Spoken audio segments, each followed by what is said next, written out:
Hey everybody, welcome back to Life Below. It is Monday and it is time for another weekly recap of 911.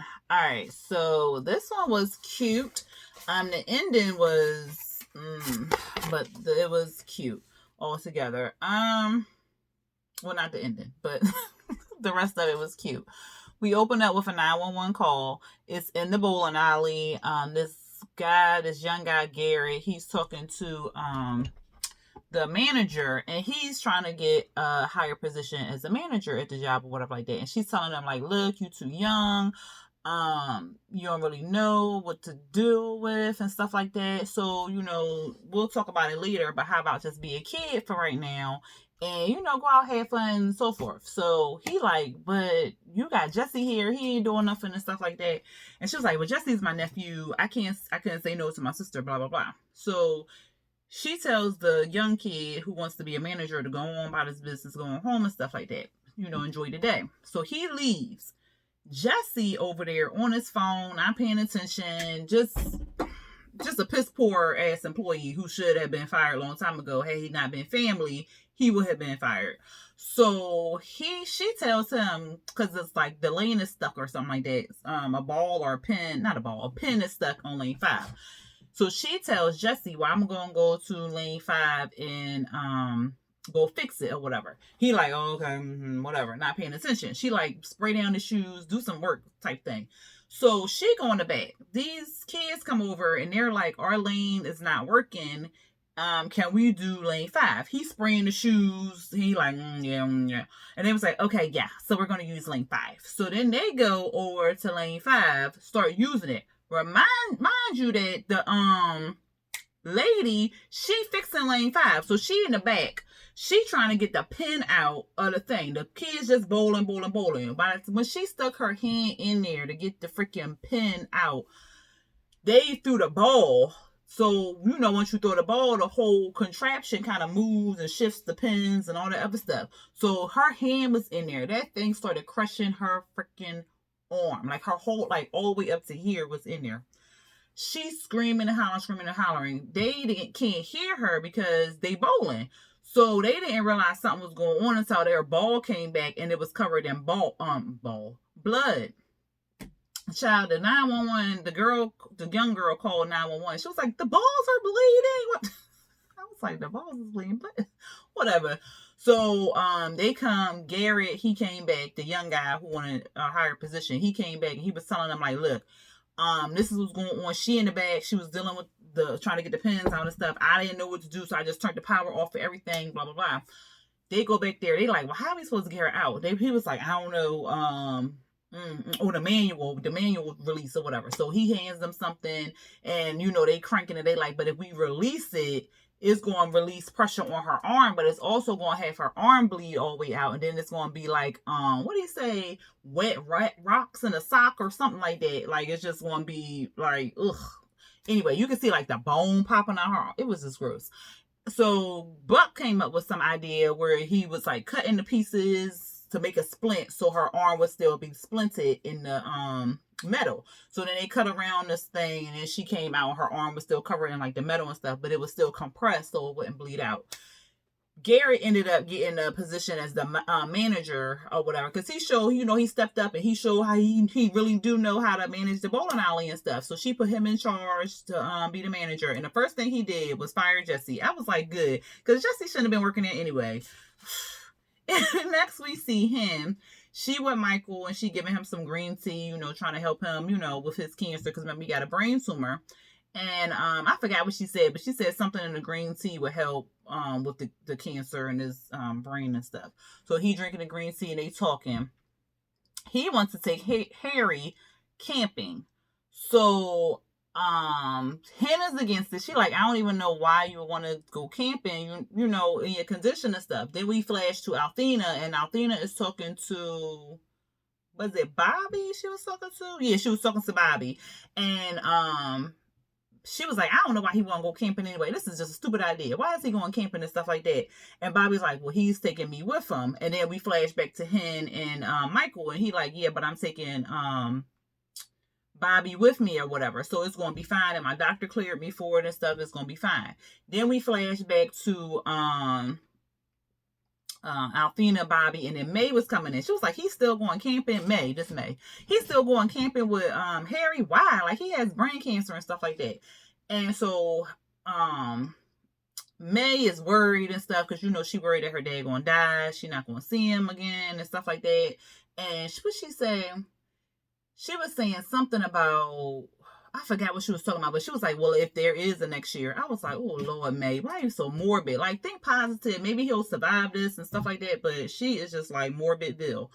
And then we see Hen, and she's talking to Michael, and he's like, he want to make memories and stuff because he just don't know if he'll have the opportunity to do that with Harry and stuff. Because, of course, he's worried because he's not doing radiation. He's really not doing, well, no, he's doing radiation, but he's not getting the surgery where it will help remove part of the tumor or whatever. But he's not doing it. He's just sticking with radiation to see if it'll help shrink the tumor again, which it didn't work the first time. But he's still hoping that it will, you know, work again. So they're just kind of talking about the whole camping thing. And then we find out May got accepted to USC, but she hasn't told her dad and stuff. So she's excited that she got accepted to USC, but she's sad because she's not, you know, that he's going to die. So she doesn't want to feel joy in his time where, you know, he's feeling sad and stuff like that. But she said she was going to tell him. And then she was also feeling guilty because she told him that he had other choices and all this other stuff. So she's like, it's my fault he's not going through the surgery because I told him he had other choices and he could still live his life and stuff. So Alfina had to assure her, like, look, girl, this is not your fault. Your dad's going to make decisions. We're going to get through to him and so forth like that. So it was just like a whole thing right there. Then we at Chimney's house. We see Albert, he's on the couch with this woman. Chimney comes in there. He thinking he talking to Albert, but he talking to the woman because Albert was about to keep wild with this girl. She was pretty. And he was like, oh man, what are you doing? That you ain't Albert or whatever. He was like, yeah. He was like, well, you, the girl was like, I didn't know you had a roommate. He was like, he don't have a roommate. He don't have a room.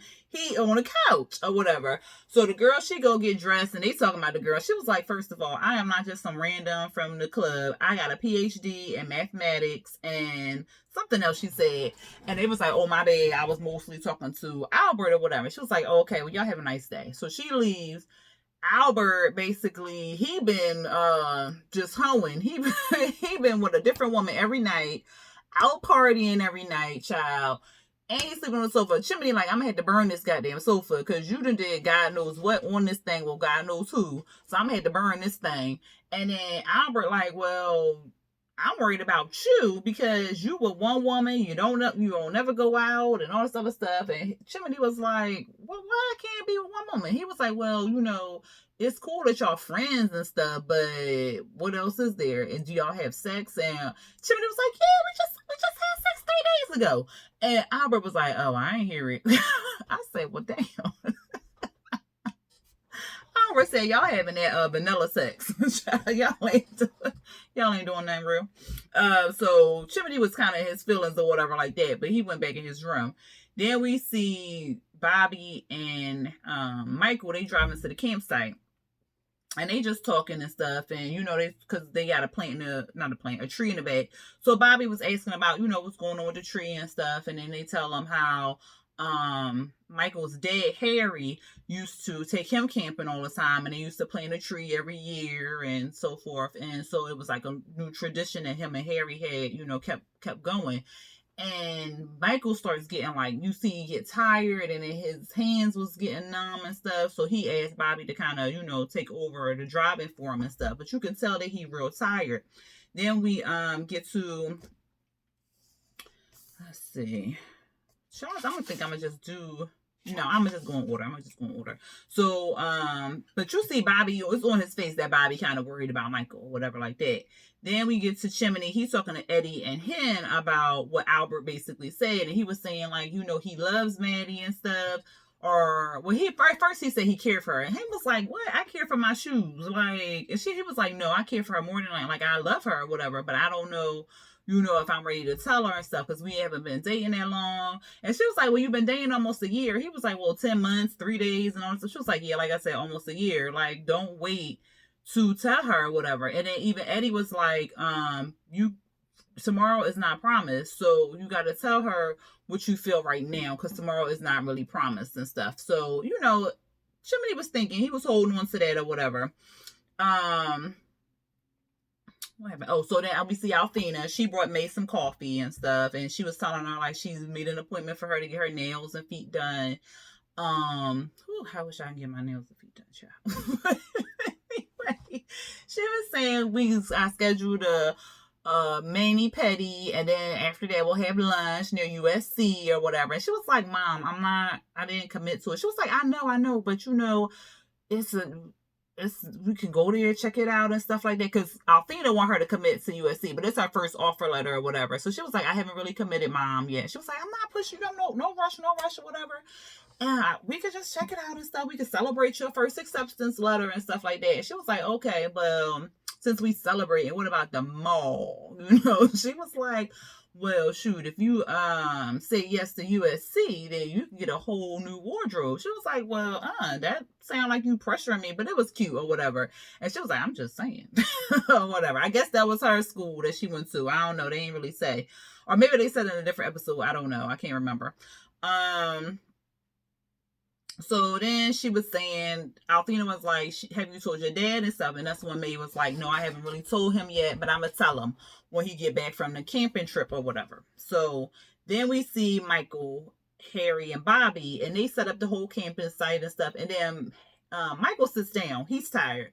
But Harry, it's tradition that they go look for the site, to plant a tree, and, plant a tree or whatever that first day or whatever, because they gotta find a perfect spot to plant a tree and stuff. So, but Michael is tired, and he's aggravated and stuff like that. So he like, look, okay, that's good, but like, give me a couple minutes and then we'll go search and stuff. So Harry is like, but it's tradition that we do this on the first night. We can't wait the next night and do it. He was like, look, just give me an hour. I just need an hour or whatever. And so he's snapping. So then he go lay down and stuff. And then Harry, he worried. He like, well, Dad don't look like himself and stuff like that. I'm worried about him. And Bobby was like, no, he just need a little rest. He a little tired and stuff. It's all right. Well, you know what? Let's me and you go on a hike. We can take pictures of what we find for the perfect spot. Then come back, show your dad. And then we can all go plant the tree and stuff. So he was like, all right. So I was glad Bobby was there. Because if Bobby wasn't there, little Harry would have been sitting there by himself looking crazy in the face. Then we see a 911 call.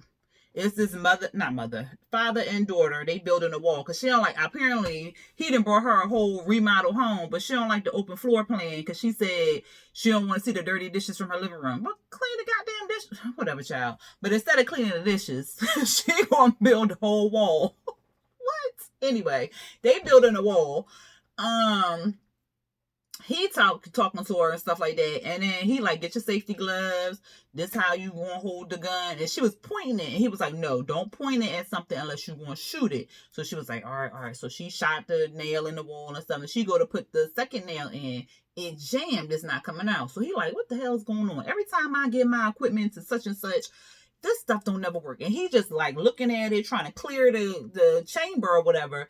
He points the thing at him, and I guess he pulled the trigger, or maybe the needle. Nail finally was like, all right, I'm gonna come out. So it came out and hit him right in the chest, right there, dead center in his heart. He like, you might want to call 911. And then he fell backwards. She calls 911, talking about her dad got shot. And she like, what's the weapon look like? She was like, it's a nail gun, blah, blah, blah. He's still alive, alive and talking and stuff. So he's still talking, breathing, and everything like that. Because he's describing the nail gun and all this other stuff. The crew get there. Buck like, all right, I'll secure the weapon. They go over there, Chimney and Hen. They working on him. They like, he got a cardiac tamponade, which is basically fluid on the heart. And he got to go to the hospital and get the fluid drained or whatever. They like, all right. He worried, he embarrassed. He like, don't tell your mama what happened and stuff. She like, Daddy, she gonna see the nail in your chest. She gonna figure it out. So he like, oh. So the daughter tells him that she left him. And so he's still fussing. So he gets in the ambulance. He like, oh shit, I ain't tell her that I loved her. I didn't tell her I loved her and stuff. And he like, Chimney like, don't worry, you gonna tell her when you see her at the hospital and stuff. You can like visibly see his chest getting bigger and bigger and bigger, like the fluid was just building around his chest. Then him was like, did you put the leads on right? And Chimney was like, yeah, put it on right. And she was like, well, he is about to go into cardiac arrest or whatever. And just like that, he did. So then Chimney started doing compressions. They put the oxygen on him. And then Chimney was like, oh no. Every time I press, it's the hole getting bigger in his heart and stuff. And it was like, well, he whether he get there with a big hole in his chest dead or he get there alive, basically. So he keep doing compressions. The blood is just splurting all over the place, child. They get him back, they get a pulse and stuff like that. When they arrived at the freaking hospital and Buck and Eddie opened up the back door, it looked like a whole massacre. They was covered in blood all on their faces. The back of the ambulance was covered in blood. I was just like, oh my God. Child. But the dad was still alive and they, took him in the hospital and stuff like that. And then when Chimney got off he hopped out and was like, where are you going? And he was like, I'm calling your sister up, talking to Buck. I'm calling your sister up and telling her that I want to take her out for a special dinner tonight or whatever. To tell her I love her or something like that. And, well, no, he didn't say that. He was like, I'm just going to take her out to a special dinner. So he gets out and walks in. Eddie like, yeah, you missed a lot. We missed a lot in there or whatever. So we walk off. Then we back to the campsite. They on the walk. And, Harry just telling Bobby about his grandfather, like what his dad did for his grandfather and stuff like that. And Bobby was like, well, he sounded like a good man. Did you ever spend a lot of time with him? And he was like, no, because he died before I was born and stuff. But the way Harry talking, you would have thought he spent all this time with him, which was good because they kept, the grandfather's memory alive. And that's going to come up later. But Bobby... No, so they came back to this campsite. They got all the pictures of all the cute spots and stuff like that. They come back. They round the corner.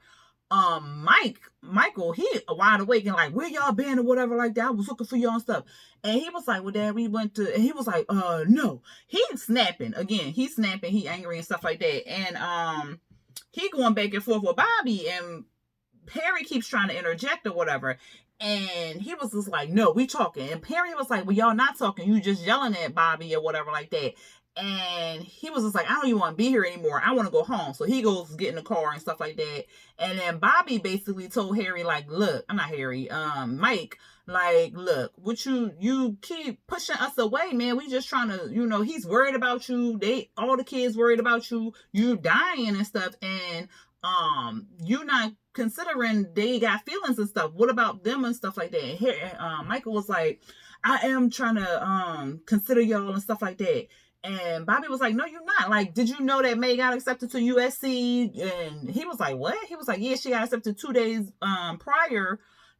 ago. And she was excited to tell you and stuff. And then we mentioned the camping trip. And then her face dropped and her excitement was over with and stuff like that. He was like, we keep trying to help you and you keep trying to push us away. And then Michael was like, I'm trying to push y'all away because I might not be here. And I want y'all to survive as a family without me. I was just like, oh, snap. And then he kind of went away. Then we don't get no 911 call. We at the 911 place. And so Josh and Maddie, they talking and stuff. Maddie nervous because Chimney didn't call her up talking about something. We going out to this fancy restaurant and stuff like that. And what he was saying, he was like, yeah, she was like, I don't know what's going on. Is he want to try to break up with me and stuff? And Josh was like, well, why would he do that in a fancy restaurant and stuff? Girl, don't worry about it. Don't think nothing gonna happen. Just, think positive and stuff. And so she was asking him, like, well, how's he doing and stuff? And he was like, well, every time I turn around, I think I see him. I think it's, he there. He hiding behind a car or all this other stuff. He was like, he's afraid and stuff. And she was like, oh, you see the constant shadows, but that will, that'll kind of go away after a while and stuff like that. And she was like, it will pass and stuff. And he was like, oh, okay. And then we see him talking to this other 911 person that he never talked to. And the 911 person, he was working late. Oh. That just hit me. I wondered, no. Okay, I'm going to get to it. I'm going to show y'all later. Something just hit me. But anyway, he was working late. He was working overtime and stuff. And so they show him and Josh talking and stuff like that. Then we add, where we at? Oh, we see Althena and talking to him, and she basically talking about Michael and how she worried that he won't be there for the kids, and how she gonna have to prepare Harry and May for his death and stuff, and she didn't think she was gonna have to do that. And him was like, well, with life comes death type thing, and how do you? Because she was like, Michael probably prepares them for you because you have a high risk job, basically. And she was just like, well, I don't know. I never thought about that and stuff. I never thought that I would have to explain death to them this early and stuff. And she was just basically like, him was like, kids are resilient. They'll be okay and stuff. I don't know. Somebody lose their parent and stuff. I don't know how resilient I don't know, child. Because that's kind of lingers on, especially if he was there in their life and stuff like that.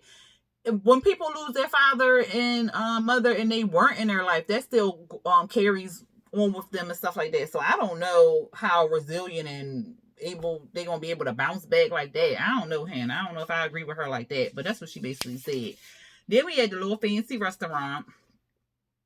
It's like a revolving restaurant. But it looked like the restaurant kind of revolved around, like the rest inside the restaurant moved versus the outside. So it wasn't like you got a different view. It was just like the chairs kind of, well, I guess you did get a different view because the chairs and stuff were moving around. But Chimney basically told Maddie, and he just can't, he ain't say nothing before. He was like, Maddie, I love you. Same thing. I thought it was cute.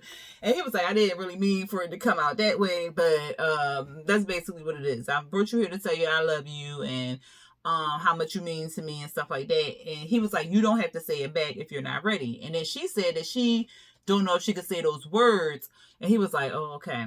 And she was like, but that's not because of what you did. It's because of my past. I just use I love you as like a protector, like a barrier or something, just to kind of get through the day type thing with her ex. So she was just like, but I feel a lot for you. I love you. She didn't say I love you. She was like, I care for you. I feel joy. I feel safe. I feel everything with you. So she knows she loved him. She was basically saying she has the feeling that she loved him, but she just can't say those words. It's not like she doesn't love him. Like, I can't say those words because I don't love you. I can't say those words because I just can't say those words because they don't mean anything to me. The significance is not there. Like, I think they should make like a code word or something versus I love you and stuff because she obviously loves him, but she can't say it. So maybe she say something else, like, something, child. But, I love bubbles or something. I don't know. But she basically said that she loved him, but in a different type of way. And he was like, well, as long as, I know that you love me, that's all that matters and stuff. And so he goes to start talking to her about her being over his house a lot and all this other stuff. And she was just like, oh my God, a public proposal is so embarrassing. And he was like, well, no, I'm not. And she was like, no, him over there. So it was a couple. The guy had a wedding ring box or whatever.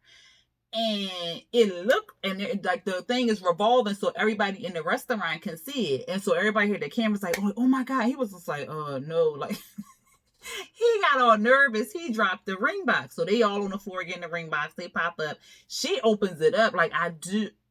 And there's some earrings. I said, oh shit. That's embarrassing. So she like, I can't believe I've been with you for 5 years and you ain't asked me to marry you or whatever. And you give me some earrings. He was like, but it's your birthday. My birthday next week. I cannot believe it. So she gets to get up and the thing is still revolving. She goes near a pillar. The table is moving and it pins her against the pillar. So she is between the pillar and the table and it's squishing her basically. And so she's screaming. Of course, Chimney and Maddie get to work or whatever. And he like, I can't move the table. And the lady was like, I'm the manager. You can't move the table. They both to the floor for safety reasons and stuff like that. And he was just like, okay, we gotta get this table off. Maddie already called 911. They chop down,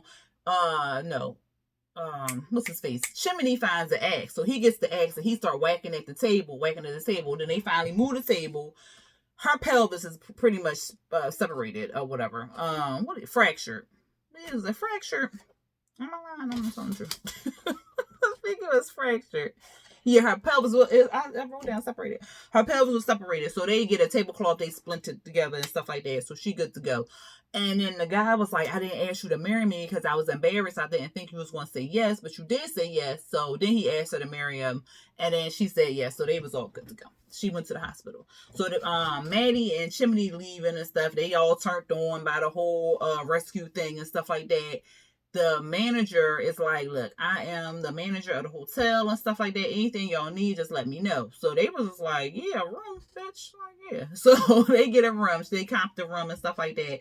And it was a nice suite. So they get the room. And of course they bow cheeky wild and all that other stuff. They all right. And back at the campsite, Michael and Bobby, they talking. And Michael apologizes to Bobby for snapping. And Bobby apologizes to Michael. He was like, look, we just want to help you. Tell me what I need to do to help you and stuff. And so basically Michael was saying that he wanted Harry to remember him and his dad. He said when he was young, his dad had a massive stroke, and he didn't get to meet Harry because, you know, he had the stroke and he died.